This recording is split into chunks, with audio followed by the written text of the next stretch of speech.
Happy Wednesday, everybody. Dr. Peter Glidden here with you live on this, the 5th day of December 2012. That means we have, what, 18, 19, 20, 21, 17, 18, 19, 20, 21, 17 days until the end of the world. Gotta love it. Gotta love the end of the world. Just think, no more income tax. Hey, listen, it's time for a reality check here on Fire Your MD Now. Now, I'm about to tell you some information, not in an attempt to generate pity, not in an attempt to even generate support. I'm going to tell you what's going on right now in the great state of Illinois to bring to light the egregious, unbelievably archaic, and outdated laws around practicing medicine that exist here in the United States. So here's the deal. I live in the state of Illinois, and I am a graduate of a naturopathic medical school, a fully accredited medical school, accredited by the United States Department of Education, and when you go to this medical school, you can get student loans from the government. It's a fully accredited medical school in Seattle, Washington, Bastyr University. I received my doctoral degree in naturopathic medicine from that remarkable institution in 1991, and I have been practicing naturopathic medicine since, and have been licensed since 1992 to practice naturopathic medicine. Now, the rub here is that naturopathic medicine is only licensed and regulated in 17 states right now, plus Puerto Rico. 17 states plus Puerto Rico. So this means if someone with a doctoral degree in naturopathic medicine lives in a state that does not license nor regulate the practice of naturopathic medicine, they are prohibited from even talking to people about what they can do health-wise, and this is where it gets somewhat ridiculous. So, the Medical Practice Act of 1987 in the state of Illinois says that unless you are an MD, you cannot use the term doctor in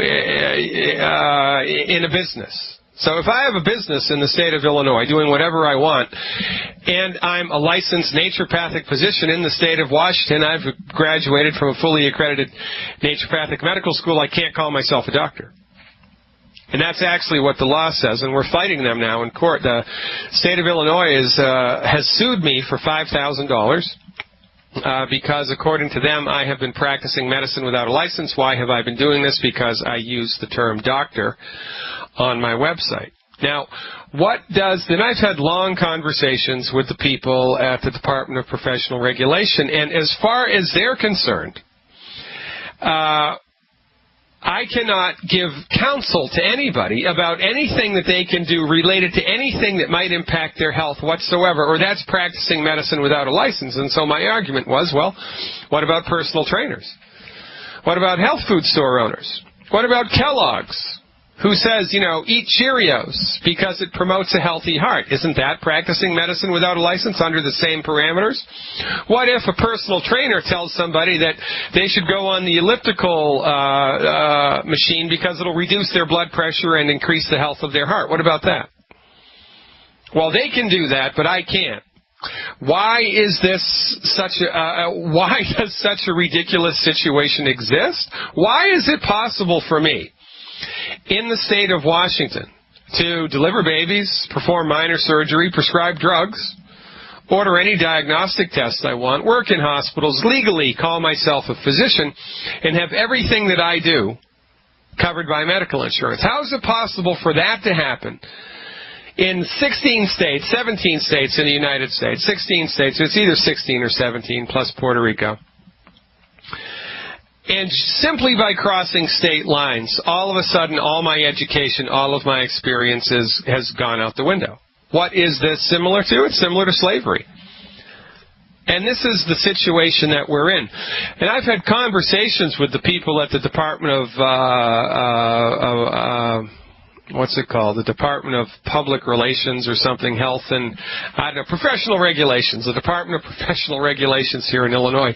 And as far as they're concerned, unless you're an MD, you can't call yourself a doctor, and you can't tell anybody to do anything about health. You can't. You just can't do it. Now, these people are completely embedded in the matrix that the MD is the undisputed king of medicine. I want you to think about this from, let's step back and take a look at how this all developed historically.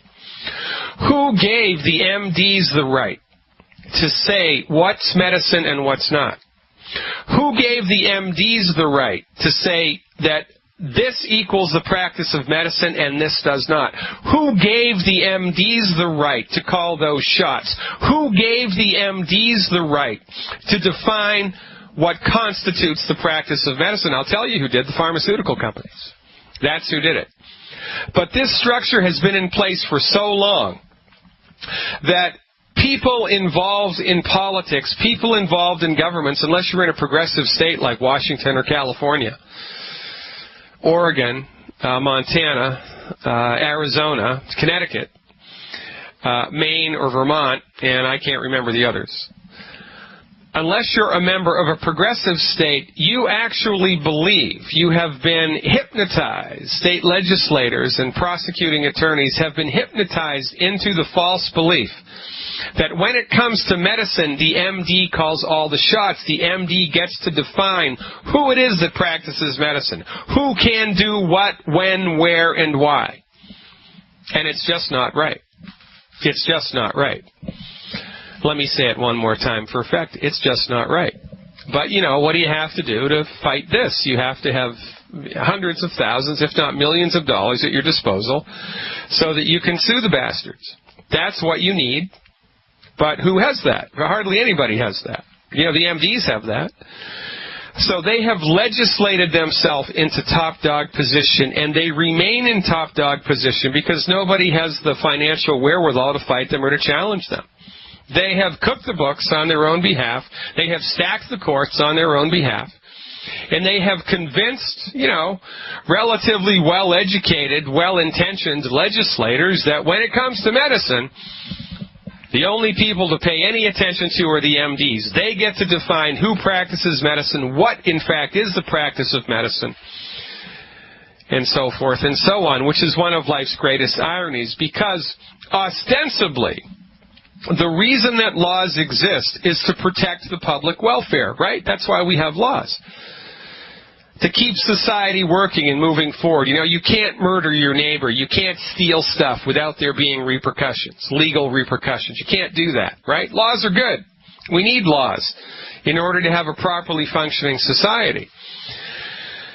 And if, in fact, the intention of generating a law is to protect the public good, then MDs should only be allowed to practice emergency medicine and surgery when it's absolutely necessary, because facts are a stubborn thing, folks.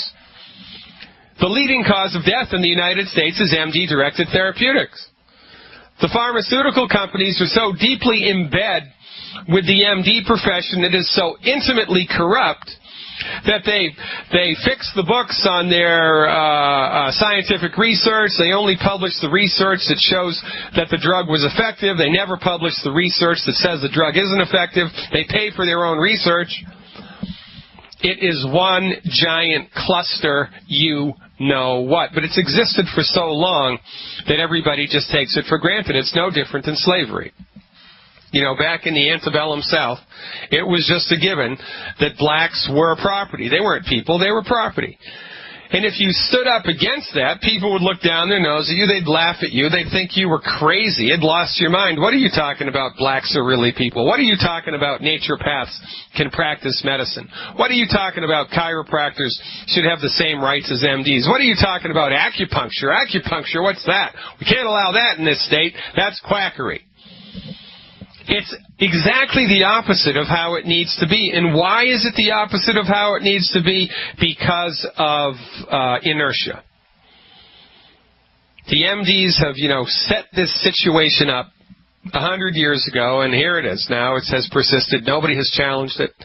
Nobody has risen up against it. Every once in a while, another state becomes legislated. If I ever win the lottery, I'm going to sue the American Medical Association for violating RICO laws.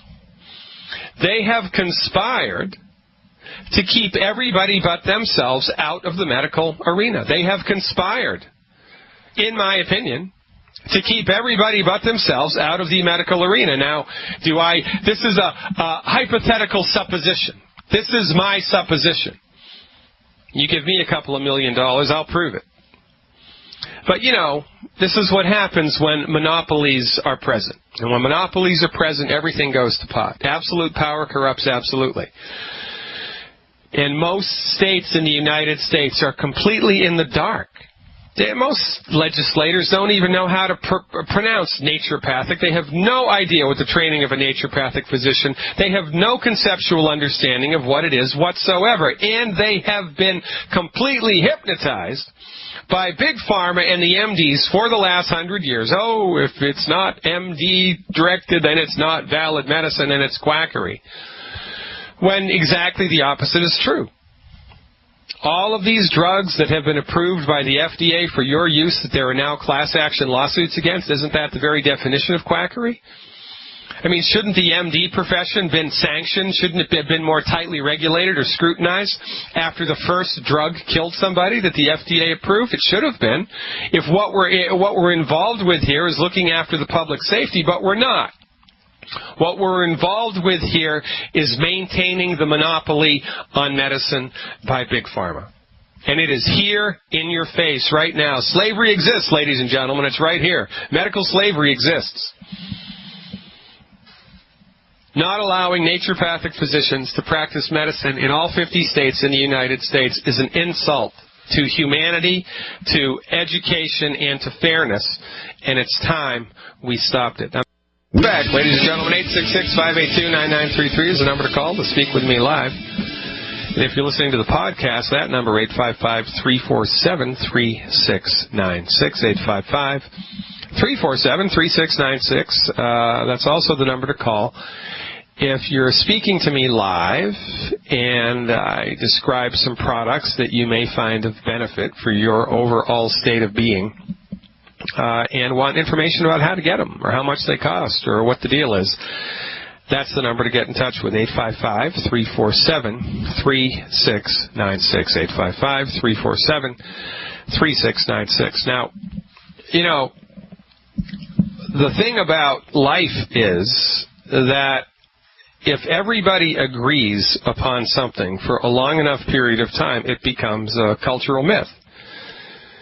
Years ago, everybody agreed and was convinced that it was the Earth, that it was at the center of the solar system. And, the sun and all the planets revolved around the Earth. I mean, just look up in the sky. It's the sun that moves. And everybody was wrong. The sun is at the center of the solar system. It appears to move because of the relative motion of the Earth and the other planets around it. After that, well, holy smokes, everybody was convinced that the Earth was flat. Why did they think this? Because everybody thought that. Why did everybody think it? Because, just look out on the horizon. It's flat. You can't see there's no curve. You can't see a curve anywhere. It's flat. Well, everybody was wrong. After that, childhood labor, that's a valid economic necessity, and everybody was wrong. You can't have a valid, thriving economy unless you put the kids to work in sweatshops and pay them 50 cents a day. That's what's necessary to have a thriving economy, and everybody was wrong. And then after that, those women, they're not smart enough to vote, and everybody was wrong, and so forth and so on. And this is how it goes. Now, we have a very unique opportunity here at this moment in time, moving forward, to change cultural myths. And that's why Dr. Wallach, in his wisdom, decided to set Youngevity up as a network business. Because we are attempting to grow a grassroots coalition of the informed. We are intending to spread our message of health recovery, health support, through science-based, clinically verified nutrition, as far and as wide as we possibly can by generating a grassroots coalition. Why are we doing this? Because the front door of medicine is completely guarded and locked by the pharmaceutical industry and the MDs. For goodness sake. I can't even call myself a doctor. I can't even answer the phone and say, Dr. Glidden. Even if you're calling me up just to talk about the weather, not to talk about anything related to health, can't say Dr. Glidden because that's misleading. Well, no, it's not. But that's the state's position. Why is it the state's position? Because they're old-fashioned and they're out of it. And they're completely embedded in this myth that has no more bearing. It has no bearing. And it's ironic, because the medical profession that has all the power and that calls all the shots is the leading cause of death. The medical profession that has all the power and calls all the shots has lost the war on cancer. The medical profession that has all the power and calls all the shots, while they have been caretaking our health, while they have been guarding this pasture, the wolves have gotten in. They've eaten everybody up. Our life expectancy is getting less and less. The United States of America is 52nd in the entire world in the longevity of its citizens. 52nd. That's according to the CIA. I think they've pretty much got a handle on statistics, don't you, the CIA? While the MDs are driving the bus, arthritis is escalating, kidney disease is escalating, autism is escalating, Alzheimer's has risen from obscurity to the sixth leading cause of death, etc., etc., etc. I mean, look around. The next time you go to church, the next time you go to the movies, the next time you go to a theater, the next time you're on the subway, the next time you're around a lot of people, just look around. Everybody's overweight. Everybody looks like crap. And just stop somebody who's in line in back of you waiting for something. Ask them how many prescription meds they're taking. And then multiply that by however many people you see in the room, and then you will have an inkling about how much gigantic money is at stake here. And that's the only reason this myth is persisting, because it's gigantic money. We can't fight them, folks. They have too much money to fight them. So we're going to encourage you and everybody else to ignore them. Stop going to your MD unless you're bleeding to death, unless you have a traumatic injury to your body, because that's their wheelhouse, that's their domain.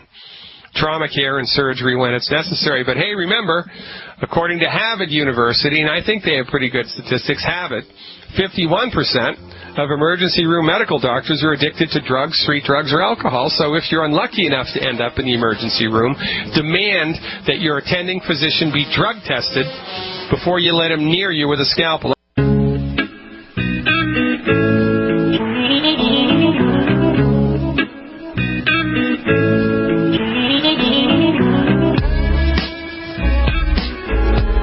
Back, ladies and gentlemen, Dr. Peter Glidden here, your steadfast advocate for health, talking to you today about all things relating to holistic medicine, science-based, clinically verified alternatives to drugs and surgery, things that you can use right now in order to support and promote the health of your body. Did you know that there are over 275 illnesses related to a calcium deficiency? Now, calcium is one of the 90 essential nutrients. And in the 90 essential nutrient family, the lion's share are minerals, right? We need 60 essential minerals, 60. That's a lot. 16 vitamins, 12 amino acids, and 2 essential fatty acids for a grand total of 90. Now, 60 minerals, man, that's 2/3 of your nutrient needs. And this is a big deal because the only place that we can get minerals is from the soil.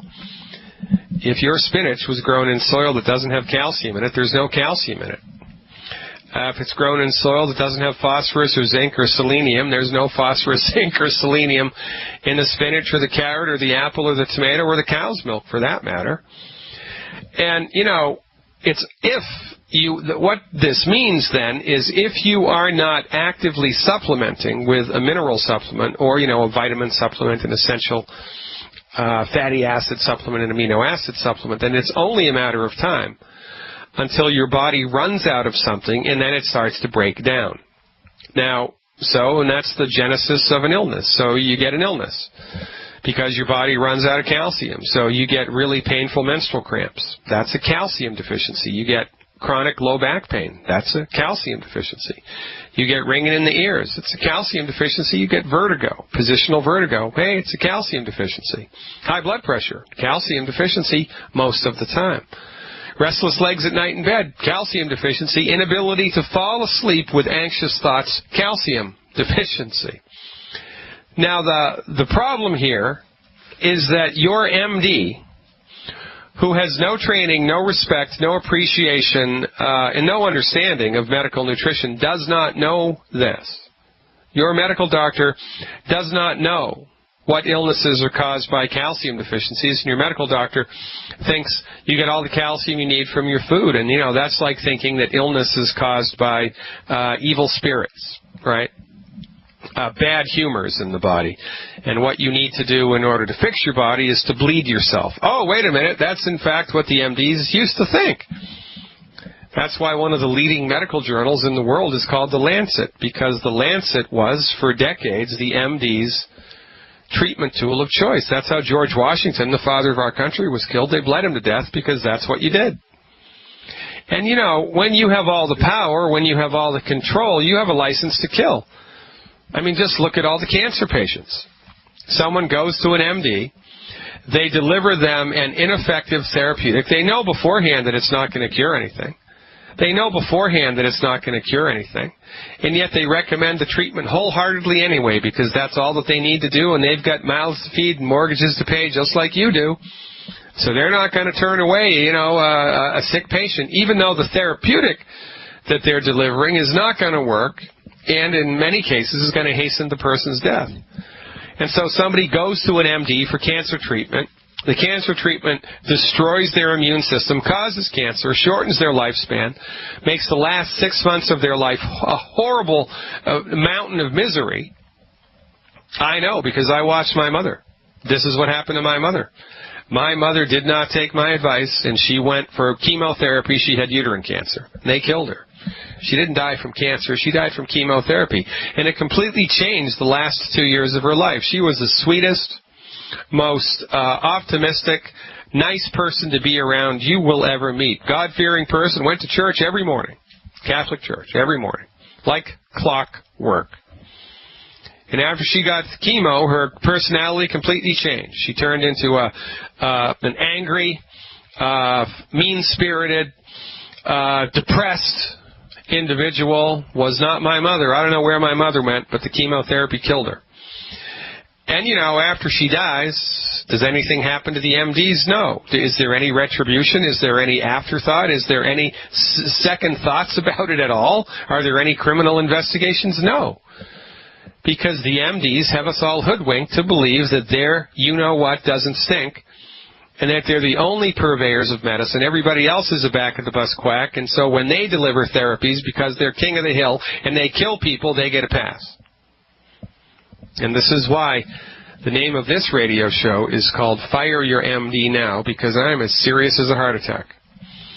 The best possible thing you can do for your health is fire your MD, cancel your comprehensive medical insurance, buy catastrophic medical insurance instead, and take your 90 essential nutrients. Take one Healthy Start pack per 100 pounds of body weight per month, and one bottle of selenium per 50 pounds of body weight per month. Eliminate the 10 bad foods, and you will be well on your way towards living a long and healthy life. And if you join us as a longevity business builder, you'll be on your way to living a long, healthy, wealthy life, and that beats a poke in the eye with a sharp stick. As promised, we're going right to the telephones now. Jim is calling in with a question about cholesterol.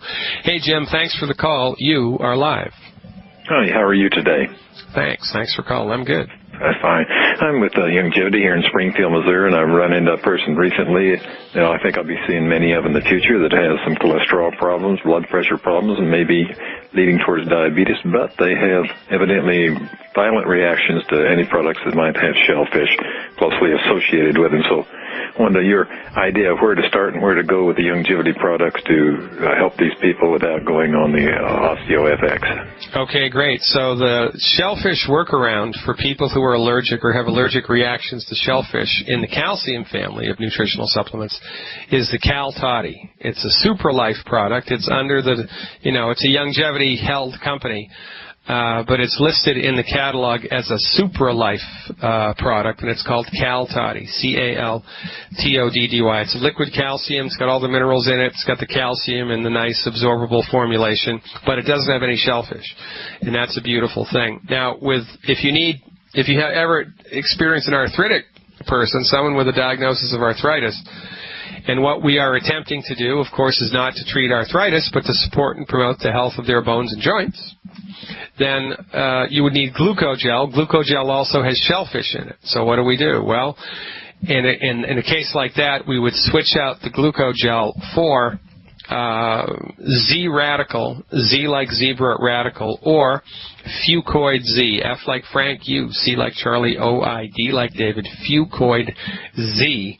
That's made by the Escape Company, which is also in the longevity family, and the fucoid Z promotes stem cell generation and can in fact go a long way towards helping the body to make more cartilage, ostensibly. So that's what we do. I would also recommend, if people have a shellfish allergy and they're trying to support and promote the health of their bones and joints, and I know that's not this person's concern, but I'm speaking this to the listening audience, that you just go to the supermarket and get some gelatin, some Knox gelatin, and cook up some gelatin and eat it every day. That will go a long way towards, well, it will go half of the way towards giving your body the raw materials that it needs to make new cartilage.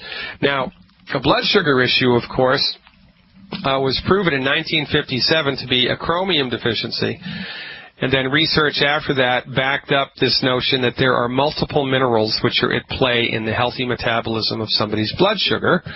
So in order to support and promote healthy blood sugar in anybody, whether they have a diagnosis of diabetes type 1 or type 2 or not, the recommendation is the healthy blood sugar pack. One healthy blood sugar pack per 100 pounds of body weight per month, plus elimination and avoidance of all of the 10 bad foods. Now, this is, again, an interesting thing to consider, because from our point of view, an allergy, now this person has a shellfish allergy, right? That's why they react negatively to shellfish. So where does the allergy come from? Does it come from thin air? No. Does this person have a shellfish allergy gene? No.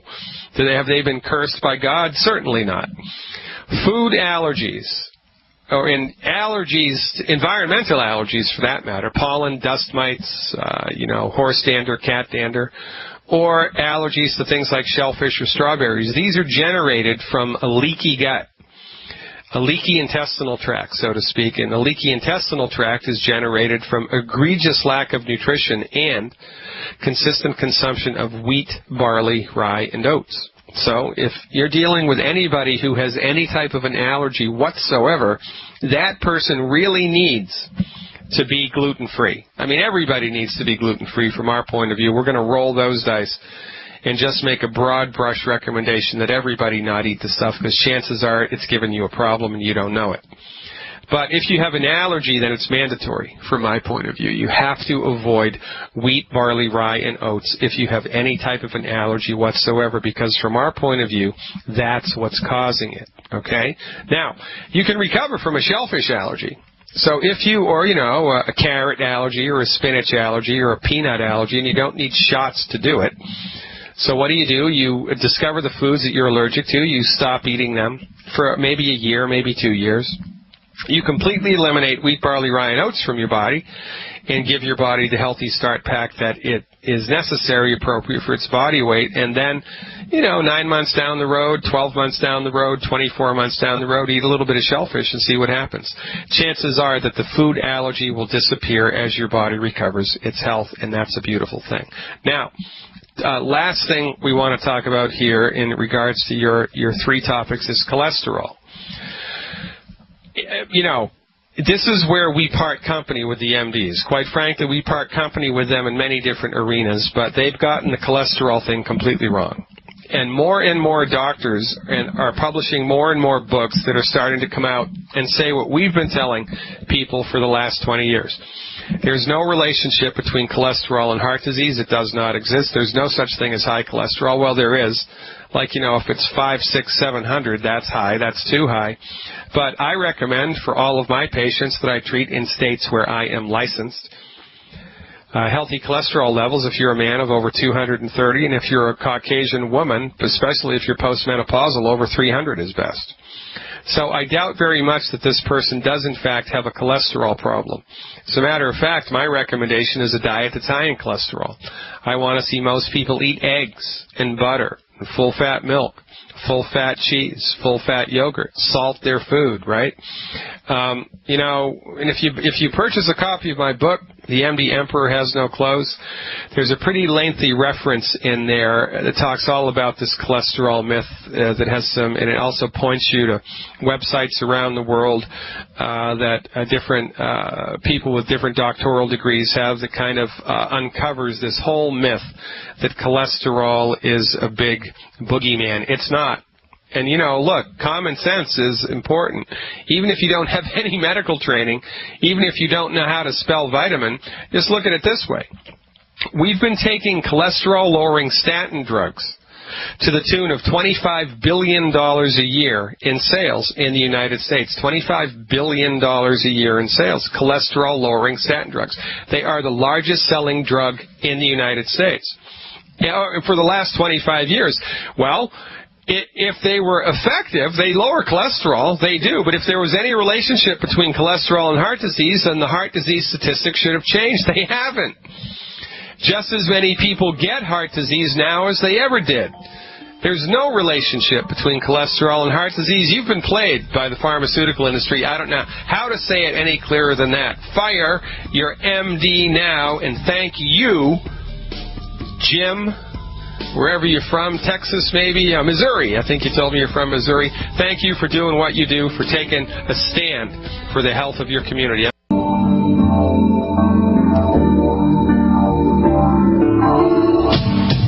And we're back, ladies and gentlemen. Dr. Peter Glidden, your friendly neighborhood naturopath, talking to you about all things holistic. And holistic medicine, remember, is the best thing to happen to medicine since the invention of the sterile technique, for goodness sake, and nobody knows what the heck it is. No, most people can't even spell it. By the way, it's spelled with the W. Don't spell holistic Holistic, or I'll come over and slap you. It's Holistic in reference to the whole, right? That's what it refers to, the whole. The whole organism, the complete organism. When you eliminate the W, it makes it sound like you're talking about holes in the ground. And I think it was the MDs that advocated for the elimination of the W. So you know, whatever your MD tells you to do, do exactly the opposite, and you will be in good standing. Going right back to the phones, Julian is calling with a question about copper. Hey, Julian, thanks so much for the call. You are live. Hey, Dr. Glidden. So I just actually became a distributor, and so I'm wanting to know about, I did see, I've heard Dr. Wallach talk about the copper and the gray hair, and so I'm about to be 50, and gray hair is starting to come on, and I want to see about getting rid of it. So, like in his, yes, it is. I have vanity, no doubt about it. Yeah, full head of hair. I've got welcome to the club. Yeah. So I mean, have you seen my hair lately? I've got the longest hair of anybody in longevity, and I have only just begun, so I am with you 100%. So, look, here's the deal. Copper is necessary for the production of the pigment melanin. And melanin, of course, gives, your skin its color, gives your hair its color. Without melanin, your body can't produce pigment. That's why Michael Jackson turned into a white guy, because he ran out of melanin. His body couldn't produce any more pigment. Sometimes you'll see this in African Americans. It's really pretty pronounced. They'll have big white patches all over their body.